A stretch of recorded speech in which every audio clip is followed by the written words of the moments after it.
Hello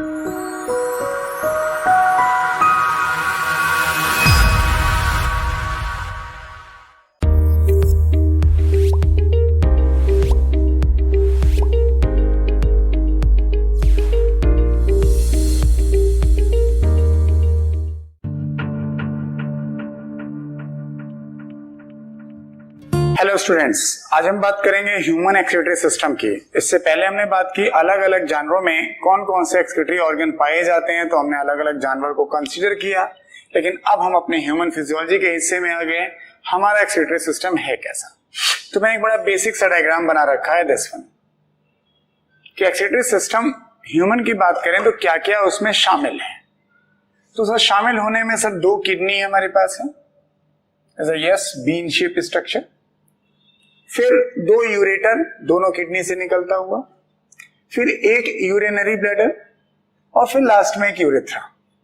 यानी आपके पास कुल 4 कंपोनेंट्स हैं, kidney, ureter, bladder and urethra.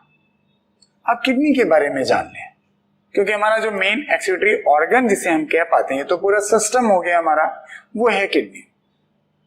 हमारा किडनी जो है हमारे शरीर में सर लॉइन रीजन में पाया जाता है, सर यहां पर पाया जाता है। जैसे लिवर है, स्टमक है, इसे कभी आपको पैल्पेट करना होगा तो हम इधर से करते हैं कि भाई liver ventral, stomach spleen ventral. लेकिन हम जब किडनी को पैल्पेट करना चाहेंगे, महसूस करना चाहेंगे, तो ये जहां मैंने हथेली रखी है ना, ये जगह कहलाती है and this one is the location. इसी को नाम देते हैं लॉइन रीजन। आप मत याद करिए सर, ये पोस्टीरियर हिस्से में है। नहीं, ये कहते हैं वेंट्रली लोकेटेड है, ये डोर्सली लोकेटेड है। सर रीजन याद कर लीजिए किस रीजन में है। It is located at the level of T12 to L3, यानी 12वीं थोरेसिक वर्टिब्री से लेकर 3rd लंबर वर्टिब्री के बीच में जो स्पेस पाया जाता है सर, उसी में ये पाया जाता है। फिर डायमेंशंस लिखे हुए हैं। इसकी लेंथ तकरीबन 10 से 12 सेंटीमीटर की होती है, ब्रेड्थ तकरीबन 5 से 7 5 to 7 सेंटीमीटर है, थिकनेस तकरीबन 2 to 3 सेंटीमीटर है और वजन तकरीबन 120 से 170 ग्राम है। मींस बहुत बड़ी किडनी नहीं होती, लेकिन सर 24 घंटे किडनी काम करती रहती है। जैसे हार्ट काम करता रहता है, लंग्स काम करते रहते हैं, वैसे किडनी भी है। Yes, it's a vital organ. Kidney fail हो जाएगा तो आप मर जाओगे।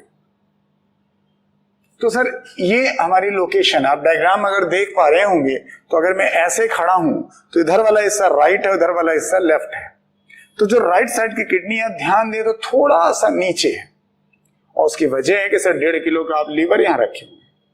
तो यहाँ पर लिवर काफी बड़ा सा एक ऑर्गन है, तो उसी के दबाव कारण, उसी के वजह से सर इस साइड की जो किडनी होती है वो थोड़ी नीचे होती है। तो ये किडनी की हमने आउटलाइन बताई। Kidney is present the T12 to L3 region, dimensions are like this, present in the loin region. Sir kidney वाले हिस्से में ही देखें, यहां से एक नाम दिया हमने हाइलम। तो हाइलम प्लूरल नाम है, सिंगुलर नाम है हाइलस। तो हाइलस वो जगह कहलाती है जैसे क्लोज्ड कोई बॉक्स हो और जिसमें सिर्फ एक ओपनिंग पाई जाती हो किसी भी चीज को अंदर जाने के लिए या उससे बाहर निकलने के लिए, हाइलम। तो इन दोनों किडनी से एक एक ट्यूब निकलती है and the term is ureter. Urine का फॉर्मेशन तो हम पढ़ेंगे हमारी किडनी में ही हो जाता है, लेकिन यूरिन बन करके यूरेटर के रास्ते ड्रॉप बाय ड्रॉप धीरे धीरे ऐसे आती रहती है और हमारे लोअर एब्डोमेन में, पेल्विस रीजन में, यहाँ पर एक ब्लैडर पाया जाता है, उसी को नाम देते हैं urinary bladder. That stores, it temporary stores the urine. जैसे हमने इंटेस्टाइन में कहा था, जो अनडाइजेस्टेड फूड है वो जाकर के रेक्टम में टेम्पररी स्टोर हो जाता है। जब फीलिंग आती तो हम डेफिकेशन की बात करते हैं, तो सेम हियर। तो bladder is a place where the urine temporary stores. नीचे स्फिंक्टर्स पाए जाते हैं, जैसे एनल स्फिंक्टर है वैसे यहाँ पे स्फिंक्टर हैं, और ये यूरेथ्रा के रास्ते बाहर निकलते हैं, यूरेथ्रल मीटस या ओपनिंग। यानी जनरलाइज डायग्राम में आप देख पा रहे हैं कि हमारे शरीर में 2 किडनी है, जहां यूरिन बनेगा, जो नाइट्रोजनस मेटाबॉलिक वेस्ट है उसी यूरिन के रास्ते यूरेटर से होता हुआ यूरिनरी ब्लैडर में आ जाएगा, ब्लैडर में स्टोर रहेगा। जब एक खास अमाउंट हो जाएगा तो उसके स्ट्रेच रिसेप्टर स्टिमुलेट हो जाएंगे और वहां से फिर मिक्चुरेशन होगा वाया यूरेथ्रा। अभी आगे आप पढ़ेंगे स्टेप वाइज। तो अब सर हम इस किडनी को थोड़ा मैग्नीफाई कर रहे हैं, तो हमने किडनी का डायग्राम मैग्नीफाई ही नहीं किया बल्कि उसका सेक्शन भी काटा। किडनी हमने कहा एक वाइटल ऑर्गन है, तो जो जो वाइटल ऑर्गन आपके पास हैं कुदरत ने उनकी बड़ी सुरक्षा की। जैसे लंग्स आपने पढ़ा था, उसके चारों तरफ प्लूरा पाई जाती है, पैराइटल और विस्टल प्लूरा, थोरेसिक केस के अंदर रखा। हार्ट आपका एक वाइटल ऑर्गन है, उसके चारों तरफ पेरिकार्डियम पाई जाती है, कार्डियक नॉच में छिपा के रखा, थोरेसिक केस में रखा ताकि वो सुरक्षित रहे। हम ऐसे कोई प्रेशर डालते भी हैं तब भी उसका असर हमारे यहाँ पर इन ऑर्गन्स पे ना हो। यही सोच के किडनी जो है, किडनी के चारों तरफ हमारे पास 3 लेयर की कवरिंग है।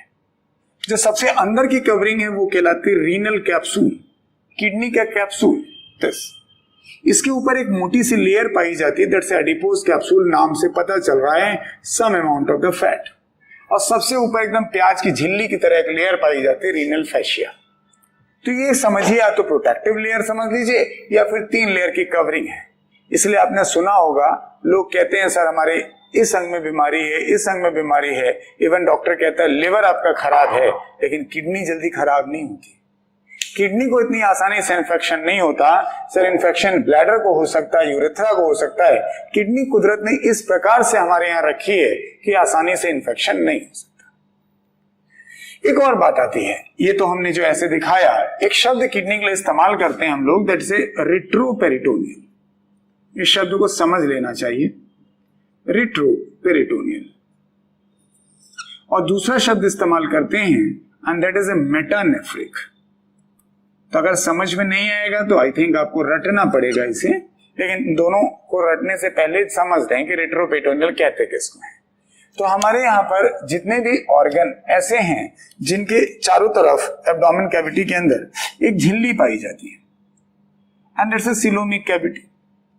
तो सिलोमिक कैविटी के ऑर्गन जितने भी अंदर पाए जाते हैं वो इंट्रासिलोमिक कहलाते हैं, like that A, B and C.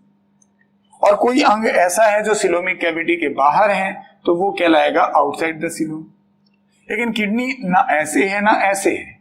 Kidney actually हम आपको कलर पेन से बना के दिखाएं तो लाइक ऐसे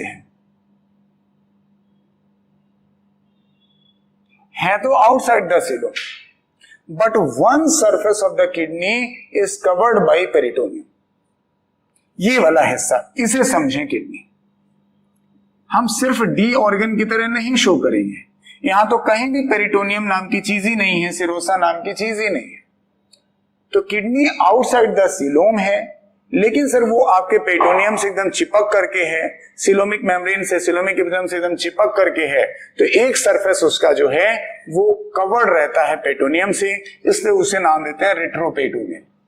फिर ध्यान से सुने, किडनी रिट्रोपेरिटोनियल है, इसका मतलब हुआ kidney is located outside the coelomic cavity but one of its surface is covered bye peritoneum of coelomic cavity.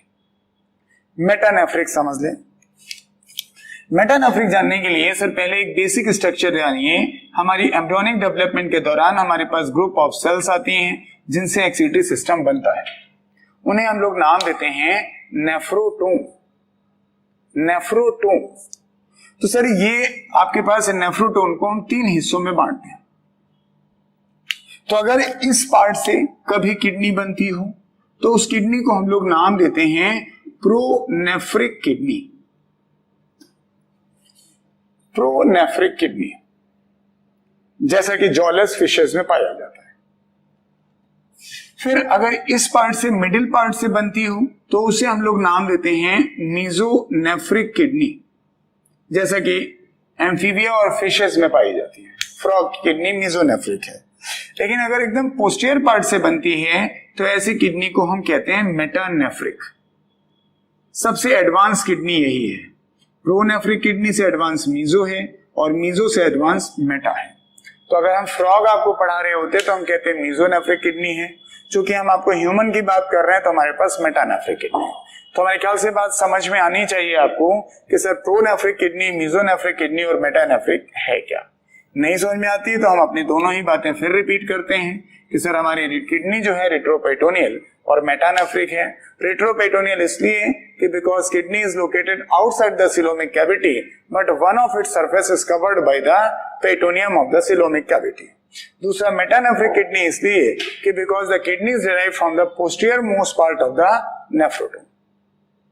क्या तो हम लोग यहां पर थे, किडनी के अंदर अगर देखा जाए तो किडनी के अंदर वाला जो पार्ट है, इनर मास है, इनर सेगमेंट है, इसको हम दो जोन में डिवाइड करते हैं। हम फिर से अलग डायग्राम बना के आपको दिखाएंगे, फिर यहां पर चलेंगे। जैसे मान लीजिए इस जगह आप समझ रहे हो ऐसे, तो हम आपसे ये कहना चाहते हैं किडनी को आप दो जोन में बांट दीजिए, ऐसे और इस तरह से। तो इसको मैं जरा शेड दे दूं, थोड़ा समय लगेगा, लेकिन मैं आपको जरा हिस्सा समझा ले जाऊं। तो किडनी का जो हिस्सा है इसको हमने दो हिस्सों में बांटा है। अभी इस पे मत देखिएगा, अभी इस पे देखिएगा। तो इसमें जो आउटर वाला हिस्सा है, ये जो व्हाइट स्कर पेरिफेरी वाला हिस्सा दिख रहा है, इसे हम कॉर्टेक्स कहते हैं। किडनी की बात कर रहे हैं तो रीनल कॉर्टेक्स कहेंगे, और ये वाला हिस्सा जो है ये मेडुला कहलाएगा, रीनल मेडुला। यानी inner mass of the kidney is divided into two zone. Outer peripheral zone cortex कहलाता है, इनर जोन जो है वो मेडुला कहलाता है। फिर क्या हुआ, ये कॉर्टेक्स वाला हिस्सा जगह जगह पर मेडुला में ऐसे धंस गया है, इस तरह से, इस तरह से। तो अब आपका जो मेडुला वाला पार्ट था वो सर ऐसे इस तरह से पिरामिड के फॉर्म में बटा हुआ नजर आ रहा है। इसको हम लोग नाम देते हैं मेडुलरी पिरामिड। चूंकि मेडुला में था, पिरामिड जैसा बन गया, तो हम उसे कहते हैं मेडुलरी पिरामिड। और ये वाला पार्ट जो आपको यहां पर अंदर धंसता हुआ दिखाई दे रहा है कॉर्टेक्स का रीजन। लुक अबाउट दिस, ये है कॉर्टेक्स का रीजन, लेकिन सर ये अब कहलाएगा कॉलम ऑफ बर्टिनी। बेहद इंपॉर्टेंट सवाल है कि column of Bertini is made up of, तो yes it is made up of renal cortex, क्योंकि कॉर्टेक्स वाला हिस्सा ही तो धंस के बना है। तो column of Bertini is form by the renal cortex which get invaginated in the region of medulla. जगह जगह मेडुला रीजन में वो धंस गया है, इसलिए उसे नाम देते हैं कॉलम ऑफ बर्टिनी। नाम लिखा extension of the renal cortex in the medulla. तो पॉइंट फिर इसी डायग्राम में है हमारे पास कि अगर आप अपने इनर मास को देखें किडनी में, तो इसके दो पार्ट हैं। आउटर वाला हिस्सा कॉर्टेक्स कहलाता है, इनर वाला हिस्सा मेडुला कहलाता है। Medulla is again divided into so many pyramids, और पिरामिड की संख्या ज्यादा है, 12 से 15 पिरामिड्स है। पिरामिड में भी देखें तो इसमें पिरामिड में जो इसका बेस वाला पार्ट है वो ये है, ये बेस है और ये एपेक्स है। तो जो, क्योंकि पिरामिड अगर हम बनाएंगे तो ना, तो सर ऐसे बनाएंगे इस तरह से। ये पिरामिड तो पिरामिड के, तो ये इन्वर्टेड पिरामिड के फॉर्म में दिखना चाहिए, लाइक। तो बेस वाला हिस्सा ये है, दिस वन, और एपेक्स वाला हिस्सा दिस है। तो जो एपेक्स वाला हिस्सा है मेडुलरी पिरामिड का, वो छोटे छोटे ऐसे उभार नजर आ रहे हैं, देखते हैं प्रोजेक्शंस। तो प्रोजेक्शंस को नाम दिया गया पेपिला। कभी टंग में भी पढ़ा होगा आपने पेपिला। पेपिला का मतलब उभार, प्रोजेक्शन। टंग में पढ़ा था तो लिंगुअल पेपिला, और यहां पर पढ़ा है तो रीनल पेपिला। तो जो एपेक्स है हमारा, this apex of the medullary pyramid जो है वो रीनल पेपिला कहलाता है। तो सर मेडुलर, ये एपेक्स वाला हिस्सा इसी पे कनेक्ट रहता है। फिर रीनल पेपिला फिर एक स्पेस में खुल गया हुआ नजर आता है, चाहे जहां आप देख सकते हैं, उन्हें हम माइनर कैलिक्सेस कहते हैं। कैलिक्स वर्ड फ्लावर में आपने पढ़ा होगा, यस, उसी तरह का कॉनिकल स्ट्रक्चर दिखाई दे रहा है। The term is a minor calyces. ये फिर कई सारे माइनर कैलिक्स, दो दो तीन तीन मिल करके फिर बड़ा कैलिक्स बनाते हैं, मेजर कैलिक्स। मेजर कैलिक्स फिर आके रीनल पेल्विस में खुलता है। पेल्विस पहले कभी कहा हो, बेसिन से स्ट्रक्चर एकदम उसी तरह का शेप दिखता है जैसे यहां दिख रहा है, रीनल पेल्विस, और बाद में वो यूरेटर के रास्ते बाहर निकल जाता है। तो जब आप फंक्शन पढ़ेंगे किडनी में, तो यहां कहीं किडनी में यूरिन का फॉर्मेशन होगा, वो बन करके सर इसी के रास्ते होता हुआ सर यहां से होकर के निकलता हुआ बाहर जाएगा। तो किडनी का काम जो होता है वो यूरिन बनाना होता है। इसके अंदर ब्लड वेसल्स जो पहुंचते हैं, उन ब्लड कैपिलरीज में जो नाइट्रोजनस वेस्ट होते हैं सर वही फिल्टर होते हैं और वही आगे चल के यूरिन के फॉर्म में तब्दील होते हैं।